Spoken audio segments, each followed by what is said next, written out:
Well, what do we have? First rates, it's absolutely flat.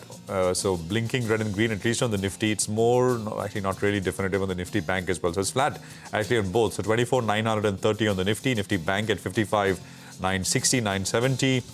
And mid-cap index is again flattish, no real direction. The small-cap index, I think, will also come up on your screen in just a bit. So again, nothing at all. So it's almost where things were yesterday at close. That's the first kind of trends which are coming through. Heat map on the Nifty. How are we opening up? It's more down than up. So Bharti on one end of the spectrum and Tata Motors is the other end of the spectrum. Tata Motors, of course, was the big loser yesterday with about a 4% cut that we saw. Mangala. Well, a bunch of mid-caps in focus. You know, you have Z, which is clearly one of the stocks which is doing a lot better. The mid-cap index on the whole is outperforming the frontline index, which is flat, but a mild green is what we're seeing. So Z, promoters infusing some money in the company via warrant issue is something that the street likes. Mahanagar Gas. Yesterday, IGL was the stock of the day on the way up. Now it's Mahanagar Gas that we're keeping an eye out on. Axis Cades is another one, which is, a European company has signed an agreement for a joint development of defense products. So that's the other stock which is up 5%. Vishal Megamart obviously opens lower. The bulk deal is pending close to around 10,000 crore worth paper in supply, down 7%, a sharp decline. But on the way up, one of the deals that took place in the block window was Zydus Wellness, nearly 7% equity that changed hands. That stock has opened fairly higher right now.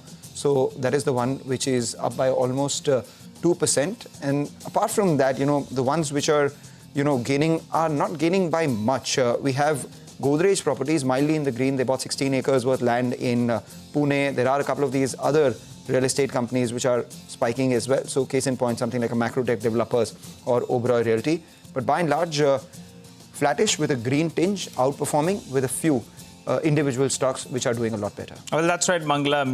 Sterlite, that's really Sterlite Tech. That's really the stock that's come back, and it's come back in style. Big move is what we're seeing on that particular stock, up another 6%. Another big mover this month has been Subros. That stock, in fact, is up 40% in this month itself. Even in today's trading session is one of the big gainers. So I think you should keep an eye out on that one as well. Tanla, they've announced a buyback. The street likes it. Big volumes is what we've seen in the first few minutes. And that stock as well is up close to around 5% or thereabouts. Zydus, you already pointed out, it appears it's a bit of a clean-out trade.